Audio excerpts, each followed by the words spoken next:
লেগে গেছে ওদিকে আসিফ আকবর ভার্সেস ওমর সানি। ওমর সানি যেভাবে করে লাইভে এসে আসিফ আকবরকে ধরিয়ে দিলেন, পুরো একবারে কুপকাত করে ফেলছে আসিফ আকবরকে। আসিফ, তোর কি অবস্থা? তুই আমার নিয়ে কথা বলস?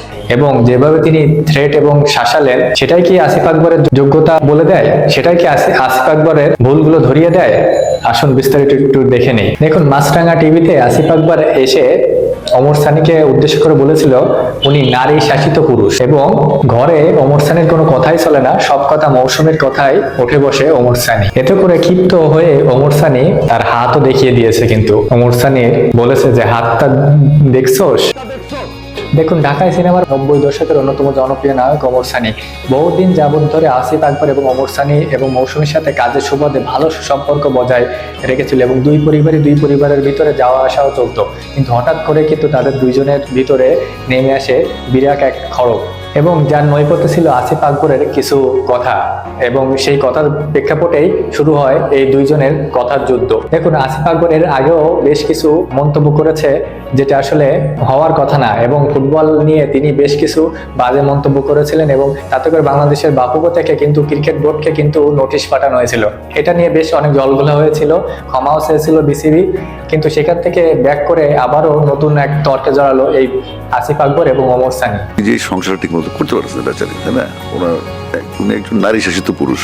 এই ফেসবুকটা হচ্ছে ওনার বেঁচে থাকার একমাত্র অবলম্বন। অনেকে কিন্তু কমেন্টে আসিফ আকবরকে ধুয়ে দিয়েছেন এবং ওমর সানিকে এগুলো সাধুবাদ জানিয়েছেন, কারণ কারো ব্যক্তিগত জীবন নিয়ে এভাবে করে মিডিয়ার সামনে কথা বলার অধিকার কিন্তু কারোরই নাই। এবং আসিফ আকবর পরিবার নিয়ে এবং তার ওমর সানিকে নিয়ে কটূক্তি করায় তিনি কিন্তু সরাসরি হুমকি দিয়েছেন যে সাহস থাকলে আমার সামনে এসে কথা বল, একবারে তোর অবস্থা খুবই নাজেহাল করে দেব। হ্যাঁ, এমন বাজে মন্তব্য করাকে খুবই বাজেভাবে দেখছেন নেটিজেনরা এবং সাথে ওমর সানিও। তবে এটা নিয়ে কিন্তু মৌসুমীর কোনো মন্তব্য এখনো পাওয়া যায়নি, এবং ওমর সানি একাই কিন্তু ফেসবুক লাইভে এসে পুরো আসিফ আকবরকে ধুয়ে দিয়েছে।